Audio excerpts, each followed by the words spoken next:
Alright, this is how to find South Korea's energy output. If this helped, drop a like, share the video, and subscribe for more. Presets and effects for life, click the link down below and enjoy the tutorial.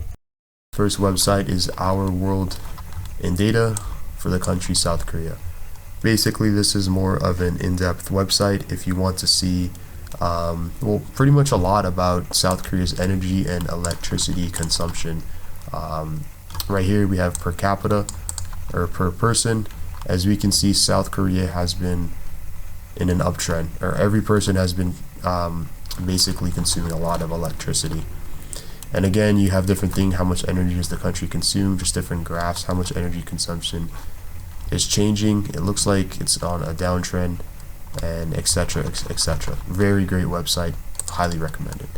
The next one is usdebtclock.org. This is more a general overview. I showed this in other previous tutorials, and Korea is right here in the billions.